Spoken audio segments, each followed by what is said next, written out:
Express, Royal Discard, then Street Ruffian, followed by Dr. Zachary. Next was Killiad, and then came Red Hope and Top Walk as they come down to the 350. Barcara goes to Stormy Dawn. Royal Discard works into it well. Crystal Sword has made up good ground, and then Belisarada, followed by Laura's Express.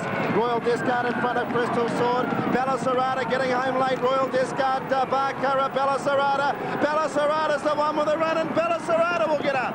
Belisarada's beaten Royal Discard, and Barcara may be third from Crystal Sword. Then came Laura's Express, followed in by Aerobic Prince.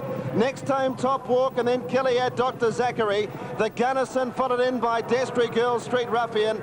And back to the tail of the field, Centerfold Spread and Stormy Dawn. Well, didn't she gobble them up the last little bit? She was well back off them, and funny thing, when I were going out to do the preliminary, I remarked to you how well it looked, and you informed me that it had been placed in the Ascot Vale Stakes.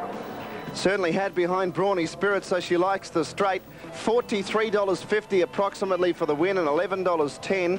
5 Royal Discard, $1.50. Probably looked the winner at the 300, but Belisarada had just had that sweet run. And there's a photo for third between Barcara, which is horse number 3, showing $2.40, and Crystal Sword number 7, a place total of $4.10, and number 3 does get third, so it's 12, 5 and 3. Yes, and there's a great shot here. Royal Discard's just in front here, and there's Belisarada just coming through, one off the outside rail. The Greys, Barcara, but all the winners honours with Royal Discard. Belisarada getting the money, and this horse has only recently changed stables. She started second from the outside, barrier number 14, and she was a little bit sluggish away. She certainly wasn't brilliant to begin. No, that's with the green cap behind them there, Dan, but isn't it extraordinary to see them all go to the outside rail like this? And Red Hope, he's the one there right over by himself. Well, it's very difficult at that stage to get a horse to travel properly.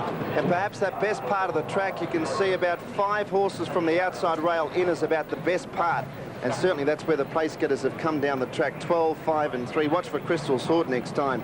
I'm sure he'll improve. 1:04.5 was the time. And let's talk to the winning new trainer of Belisarada with Peter. Yes, Barry Barnes down here at the moment, Dan. Congratulations. Barry, how long have you had this mare? Oh, about 9 weeks now, Peter. David Hayes had it before, didn't he? That's correct, yes. From memory, I think she ran a big race here in the Ascot Vale Stakes behind Brawny Spirit. That's correct, as a 3-year-old, yes. She won a group race as a 2-year-old, and unlucky, she's 3 or 4 lengths behind the good horses as a 3-year-old. And she last year runs were a bit bad, and they sacked it, and I was lucky enough to get it.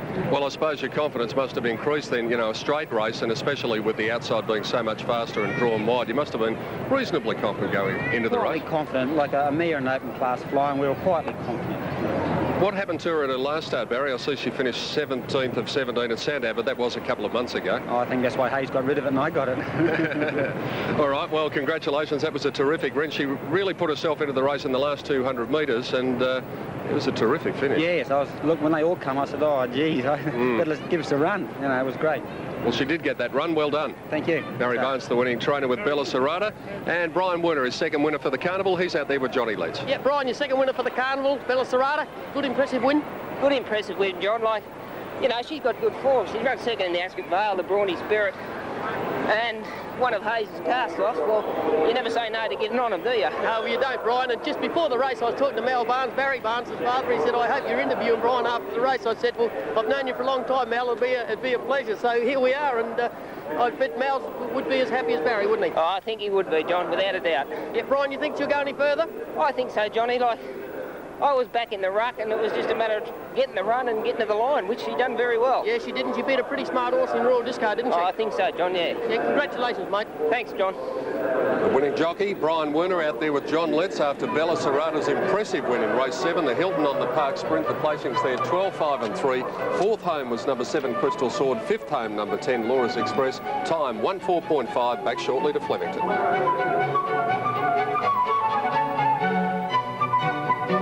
State of Victoria.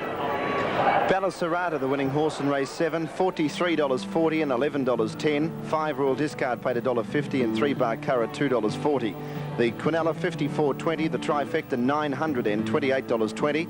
The race-to-race double $137 even. The daily double was a huge dividend. 14 and 12 are the numbers required for the daily double. The dividend 2,076.60, and the quadrella on 3,557 pays 7,453.90. Margins were 1 length by a head, Tim, with a time 1 minute 4.5. OK, presentations for the Hilton on the Park are ready down on the track. Here's one. The closing stages of the Melbourne Cup Carnival, still quite a few people around. The Get Out Stakes is still to come. I mentioned before the break, D.A. Hayes has had one enormous week. Wow, you can't do much better than that, can you? No, I've been very lucky to win that feature race on 3 of the 4 days. So Blevick, Jearn, Seascape. Seascape, yeah. 3 out of the 4 feature races. Not bad effort. Fantastic. It was a thrill. Yeah, and David, I think one of the important points to remember this year is you've done it particularly with 2 on horses that really weren't expected to win, Jearn and Seascape. Yes, well, Jearn was one of the big cup favourites right through, but then when Shane Dye got off him, he became a little bit unfancied. But Seascape's a New Zealand horse that arrived with a very big boom on, with a Group 1 reputation, hasn't lived up to it. But he got the conditions today with the speed in the race, everything went his way, so he was able to win. It was fantastic. Yeah, I asked the same question of Lee Friedman, and it really is a case of getting them all right for this week. It's a very touchy proposition, isn't it? They've got to be at their peak this week. Yes, I've said it many times. I think a win at this time of the year is worth 10 at any other time for the exposure the trainer gets, and it's very important that you have your horses racing well over this time of the year.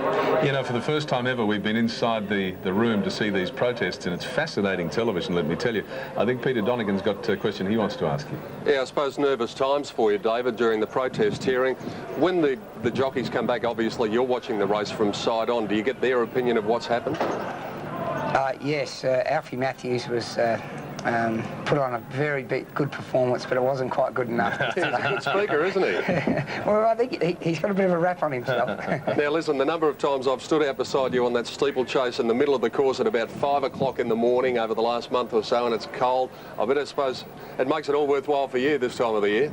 Yes, it's starting to pay off. It's been fantastic, but I'm often out there with Pete. I can back him up identifying horses in the dark. I know he goes. I know he goes to track work, yeah. No, he's quite an expert.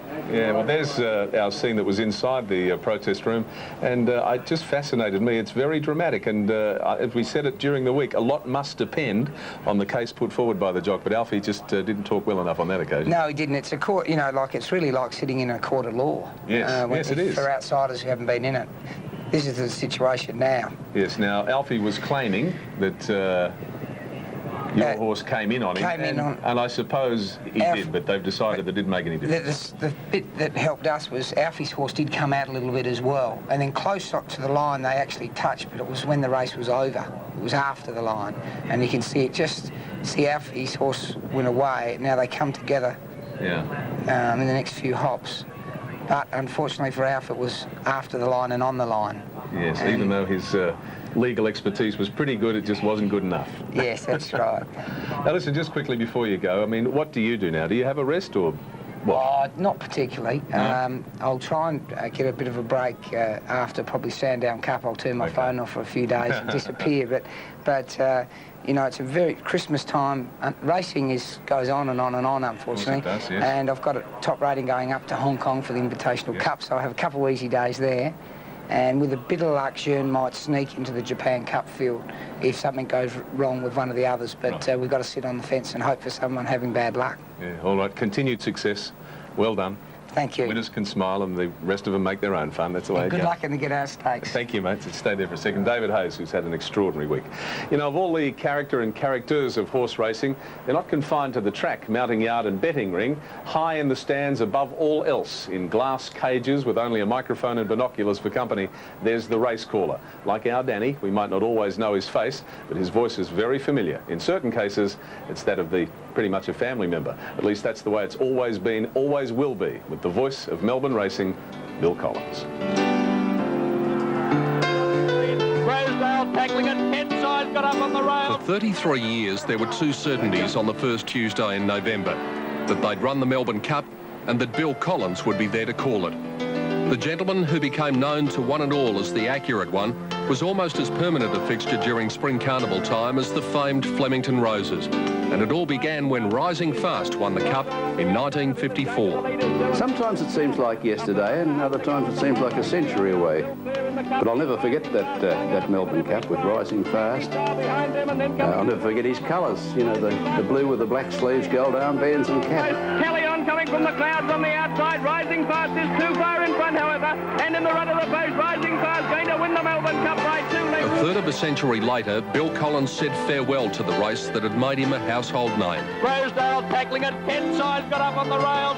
Larry Olsen driving it through. Kensai's run to Empire Rose. Kensai's taken the lead and Kensai won the cup. I never even believed that I'd call one. I always hoped that race broadcasting would provide a living for me, and because I enjoyed doing it so much. But, you know, things just fell into place for me so marvellously. Sandwiched in between Cups 1 and 34 were some magic moments for Bill, one of them in England, but not for the reasons you might think.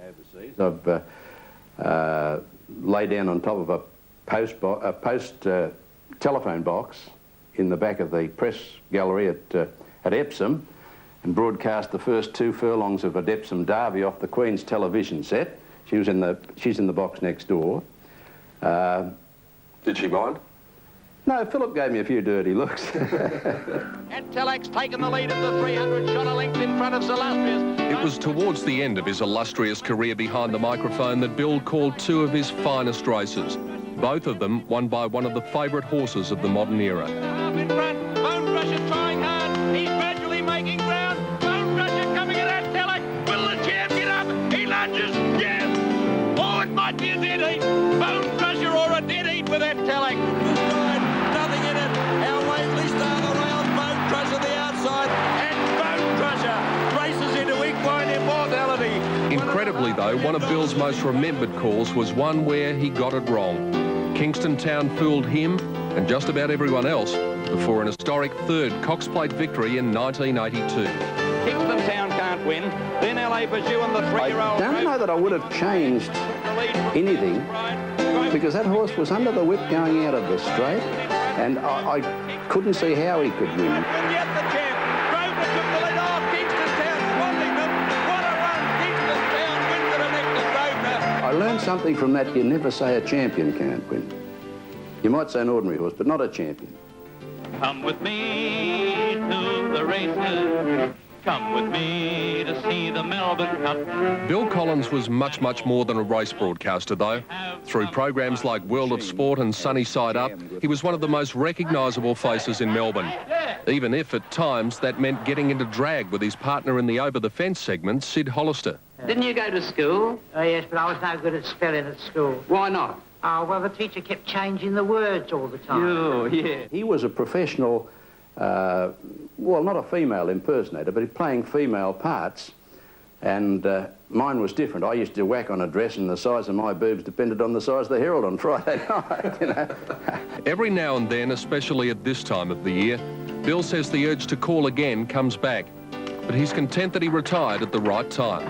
A lot of people have been sorry, a lot of my family, and that have been a bit sorry that I gave it up when I did, but I've always said to them, and I'll say to everybody, I'd much rather people say, why the devil did you give it up, than say, why did that silly old cow keep going, why doesn't he give up? Whilst racing has been good to Bill Collins, the reverse is also unquestionable, and the accurate one wouldn't change a thing. I think anybody that does have the opportunity should make the most of it, and I wish them luck. It's a wonderful, you know, there are less race callers than brain surgeons. Good on you, Bill. And look, a special tribute to all of our producers and tape editors who put together the stories. David Hayes was just sitting here glued to the monitor watching it. He thought it was a great story as well. So that's how much interest there is in all of those stories. They've done a great job. Michelle. They go through the runners, and we're talking about another grey here in Shaminda Fur. Jenny's coming to the yard with a rug on him. But let's have a look. The rug's off now. He does look well. He's got a good horse's weight, but he is racing very well. Yes, he's racing the best of his career, this fellow, Shaminda Fur. He had the run of the race there at Caulfield, but that was a little bit tougher, I thought, that race. He comes in with the 61.5, a lot of weight, but he's honest as they come, and he's going to be hard to beat. 2 top guys trained by Bruce Elkington, ridden by Grant Cooksley. Last run was a month ago, and that was in the Gold Nugget at Ballarat. And he finished near the tail of the field behind Change of Fortune, but wasn't that far from the winner. He wasn't. He battled home on that occasion at Ballarat. The start before, he had every chance at Moonee Valley. What worries me with him, he's got 59 kilos and he's drawn barrier 12, so he's going to need a little bit of luck. Native Zam, number 3, is within 3 kilos of the top one here, Shaminder Fur. He won his last start at Yarra Glen, but of course the step up to Flemington is a pretty big jump in class. It is, Peter. His last start win was, you know, fairly good at Yarra Glen in a lot weaker company. I gave him a place chance at best. I gave Legal Regal a bit of a hope in this, number 6, Jen, on the performance at Geelong. And then behind Social Rule, it was beaten 5 lengths, but just might appreciate this company today. Well, I might disagree with you on this one, Peter. Oh, I thought you probably would. Well, you know what I'm like. Working over the final stages there at Flemington, and I thought there was no excuses on that occasion. At best, I gave him a place chance, Pete, but I've been wrong before. OK, Jen. Number 7, T Habit, Craig Dinn. Gee, you won't miss him in the run. He is one of the best-looking horses in training. Yeah, he's lovely, isn't he? He had 1.5 years off, and then he's had 4 runs in from that long spell. Look, he's just struggling to recapture his old form. He did have a lot of ability, but I give him a place chance. Centreway, number 9, is a horse with a tremendous amount of ability. Simon Marshall rides for Mick Kent here. But he's one of these horses, Jenny, runs a lot of big races, and you think, oh, gee, next start. But he never seems to get there. But, gee, if he does decide to put his best foot forward, he'll be very hard to beat. Well, he doesn't do it all that often, Pete. As you mentioned, he has only won the one race, and that was at a Mornington Maiden. He's had 10 thirds and 5 seconds, this fellow. Yeah. He's, as you said, he's got a lot of promise, but his winning strike rate is fairly poor, so I'll give him a place chance again here. And you said you were going to have a look at this horse, Prime Address, to be ridden by Wayne Harris, replacing Greg Hall. Well, this fellow, he hasn't raced since the 24th of September. As you can see on the screen, he is a lovely type of horse. I think he does look quite fit here today, and I think at the odds, he might give you a good sight for your money each way. So for the last time this carnival, Jennifer, what do you think? I like number 1, Shaminder Fur, to win from number 11, Prime Address, and for third, I'll put in number 10, St Rory. He's the likely leader, and he might just fall into the place. Okay, Shaminder Fur from me in the final event, and Dan, he's showing $3.10 at the moment for a $1 investment. And favourite at that price too. Top Guy $11.10, Native Zam $6.90. Go down to number 6, Legal Regal, $9.80. T Habit $14.30. Draft Choice $14.40. Centreway $10.90 for the win. St Rory $16.90. Prime Address $9.60. Double Dark $11.20. And Landscape Lad is at $35, which makes him the outsider of the field of 11 for the last event. And they're going down the race and towards the stalls, which are situated way over on the far side of the track at the 1,400 metre mark. The actual journey 1,411 metres, and with a field of 11, well, those near the inside probably have the early advantage, but they should be able to sort themselves out. For this, the final event, the Galilee Welter. It's been a wonderful carnival. We're about to bring down the curtain, and we'll take a break and be back with the running of the final event in just a moment.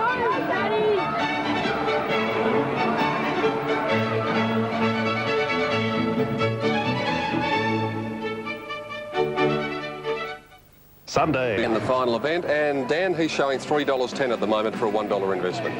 And favourite at that price too. Top Guy $11.10, Native Zam $6.90. Go down to number 6, Legal Regal, $9.80. T Habit $14.30. Draft Choice $14.40. Centreway $10.90 for the win. St Rory $16.90. Prime Address $9.60. Double Dark $11.20. And Landscape Lad is at $35, which makes him the outsider of the field of 11 for the last event. At the 1,400 metre mark, the actual journey 1,411 metres, and with a field of 11, well, those near the inside probably have the early advantage, but they should be able to sort themselves out. For this, the final event, the Galilee Welter. It's been a wonderful carnival. We're about to bring down the curtain. And they're all set to go. The light goes on for the final event of the carnival. Stand, and they're off and racing. Legal Regal dwelt a little bit at the start. It's going to settle down at the tail of the field, and one of the first to jump away was St Rory to lead Prime Address. Landscape Lad to third, Native Zam was fourth, and then came Shaminder Fur. T Habit going around them 3 wide. Then Legal Regal midfield, followed by Draft Choice Centreway. Second last, Double Dark, and Top Guy last of all. St. Rory, the leader, 1,000 out, leads 2 lengths to T Habit. Third on the inside, Prime Address, a length away, Native Zam. Wonder Landscape Ladder, half to the favourite, Shem and Defer, and then Draft Choice outside, Legal Regal sent away. Double Dark second last, and Top Guy last, 8 lengths off the leader, St. Rory. 800 metres to go. St. Rory, a length and a half leader over T Habit and Prime Address.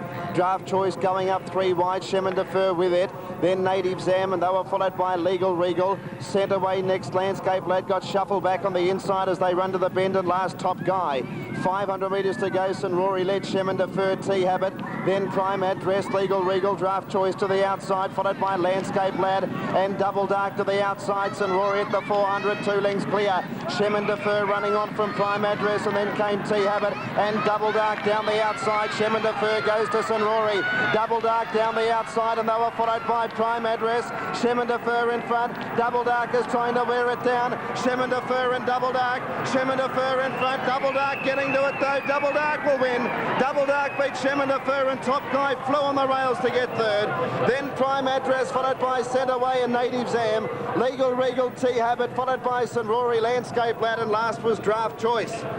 Wow, what a finish down, and Double Dark, Patrick Payne again. Geez, a patient rider. He just seems to be able to time his runs to perfection all the time. Chemin de Fee was really gallant in defeat, like it had a really big weight, 61.5 kilos. And Double Dark with 55 was just able to run it down in the shadows of the post. Approximately $9.40 and $3 even for Double Dark, $1.60 for Chemin de Fer, and $4 even for Top Guy, who snuck right up on the inside, kept getting rails run to grab third from a wall of them.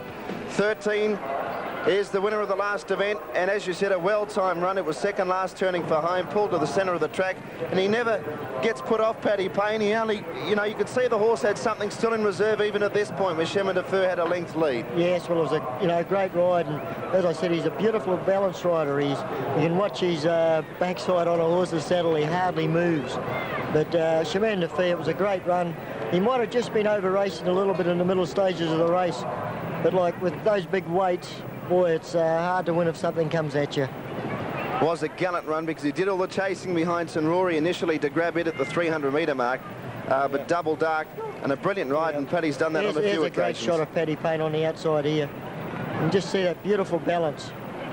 You know, lovely to watch. You know, great to show young apprentices, you know, when they're going to start riding and that, get that style. And the winning margin, you can see there's probably about a neck when they went to the post. Top Guy just sneaking through to grab third. But what a terrific carnival, Johnny Letts, for this great jockey, Patrick Payne. Yes, Danny and Patrick, we're just discussing it. Damien Oliver finished up the leading rider with 6. And Patrick ran second with 5 winners. Patrick, a good win by Double Dark. It was a good win, and I've been very happy with the carnival getting 5. The source did win well today. And Patrick, do you realise that if your sister hadn't beat you in the last race on Saturday, you would have been the leading rider over the carnival? Yeah, it's a bit disappointing, that, isn't it? But it was great to see Teresa win. But Double Dark, where to from here, Patrick? I think he'll carry on and win similar races. His win was good today, and actually I feel like he may be better without the blinkers because he did over-race a little bit in the run. Well, Patrick, he actually beat a horse that's been placed at Group 1 level, hasn't he? He has, and his runs at this time have been very good. He ran second at Sandown, and the other day he never really had a look at them, and his run was a lot better than what it looked in the paper. Well, that's good. Good luck, Patrick, and congratulations on a good ride. Thanks a lot. Yeah, good ride indeed. He's a great jockey, Patrick Payne. The horse bearing Street Ruffians blinkers is Double Dark coming back to scale, winning the final event of the carnival, the Galilee Welter. It's 13, 1 and 2, 4th in number 11, Prime Address, and 5th home was horse number 9, and that was Centreway. The time on the last race, 1:26.1. Native Zam actually wound up in 6th position, but all honest too, those two jockeys, Damien Oliver and Patrick Payne, between them have ridden 11 winners, and that's been quite fantastic, Gary Willits. Oh, really great, Dan, and they've all got that beautiful balance on horses.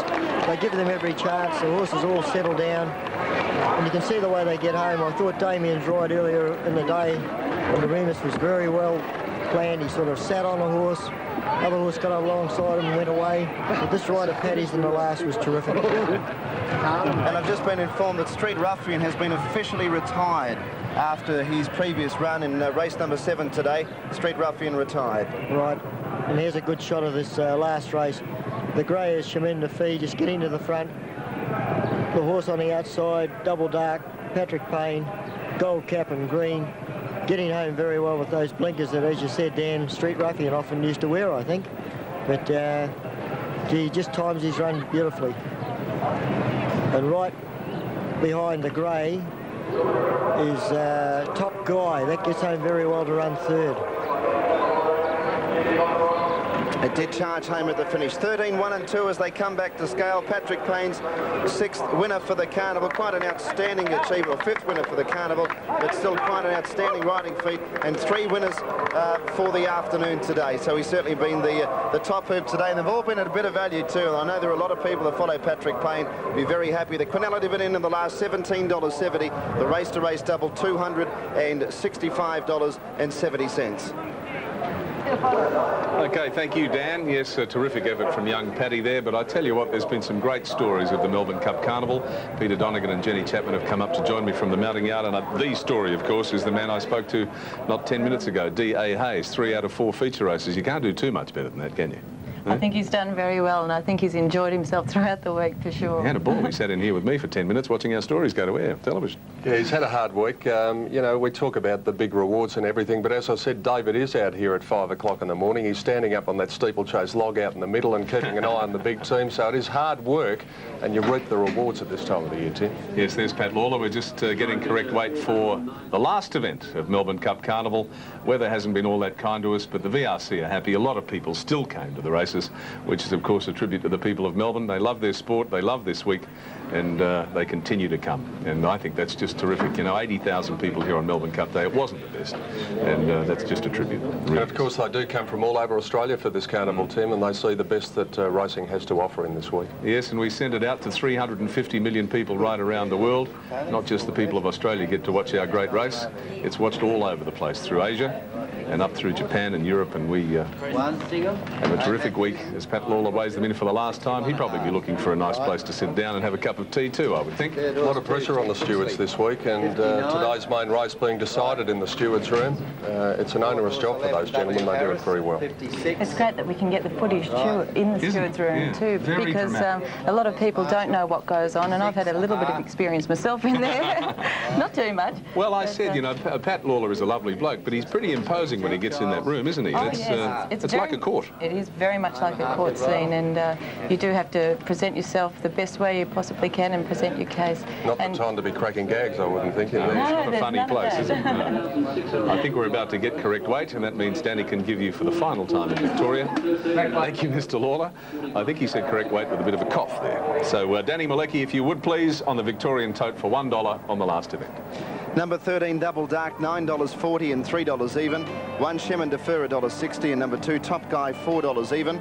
The Quinella pays $17.70. The Trifecta, $419.10. The Race-to-Race double, $265.70.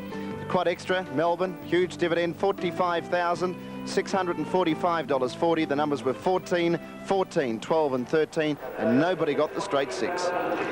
Nobody, not a soul. Now, apparently it's, what, about $300,000 that will jackpot to the next Metropolitan Melbourne meeting. The 45 Gs on the Quad Extra would have done me down, I think. I would have shared it with you even, mate. I don't think anyone here's got it, because you'd hear them from here, I would imagine. Certainly. Yeah. You certainly would. Danny Malecki, thank you. If we don't get a chance to talk to you, brilliant calling this week. Absolutely terrific, and I mean that. Thank you very much, and I'd like to say thank you to everyone that I've worked with today. I think you're zooming in on us. There you are. My good pal Gary Willits, and we'll wave you farewell from Flemington. We'll get the little tear out of our eyes, and we look forward to another 12 months away from today. You look like thanks very much. A pair of little elves or leprechauns there in the box. Thanks, Gary. Thanks, Danny. Thank you, Tim. Thanks, Tim. Beautifully done. And thank you to you two there. It was a bit tough down there from time to time, wasn't it? Yes, the weather was very indifferent throughout the day, Tim. All right, let's, before we come back here, thank Terry Kennedy too. TK, good job. Thanks very much, Timmy. And just speaking to some of the bookmakers, they had one of their best ever carnivals. Peter Sears, he's been here a long, long time, seen many a carnival. He said one of his best ever. Unfortunately, he got plenty of mine as well. All right, mate. Thanks very much. Thanks, mate.